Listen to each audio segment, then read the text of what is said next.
ato profesorët ose gradonacioniki i Gazibavës, që është kjo e banueshme, lirisht në të vjene, në turnoje, ai këtu me fëmijën e vet. Në të mujë në turnoje, është bërëm që po ja. Kështu Agim Sulejmani sfidon ata që e kanë bërë vlerësimin e dëmëve në shtëpinë e tij pas vërshimeve të 6 gushtit. Ekspertët e këtij komisioni e kanë nxjerrë vendimin se kjo shtëpi është e banueshme dhe kjo gjë ka dëshpëruar të zotin e shtëpisë. Ai thotë se kjo shtëpi nga dita në ditë po rrëzohet nga të krisurat që pësojnë nga vërshimet dhe ka frikë se ajo mund të shembët.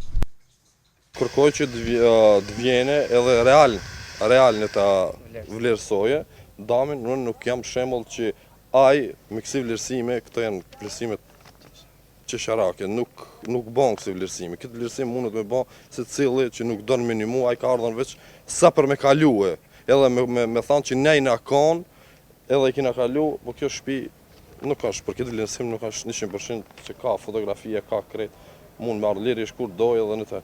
Kjo shtëpi nuk mundet shembull mu saniru, sepse edhe ka shlu barkjo, u frinje, u aj. Kjo të shembull jetë do të mu prishpin temel, edhe apeloj sa më shpejt që qeveria, komuna, kush ka që bërëm në shlojnë që të dame sa më muj me fillu diçka me ndërtuar. Të njëjtin vendim për shtëpi ka marrë dhe Xhemal Gashi. Ai hedh poshtë vlerësimin që ka bërë Komisioni Gjegjës, ndërsa kërkon përsëritjen e procedurave, që nga dita e vërshimeve, ai në shtëpinë e tij nuk ka bërë gjumë, me që vlerëson se prova ka mjaft që s'mund të rrihet në të sigurt. Asesi nuk e pranojmë këtë dokument. Këtë dokument është hajgare me bë me popullatën, hajgare me bë. Me këtë dokument kur gjë heq kjo, shtëpia e shkatrume, zidi i shkatrum, keq janë shkatrum, bilim dam shpërblem, e dim që s'u na marrojnë shtëpia. Dam shpërblem për çto, që nis me të fillojmë vetë.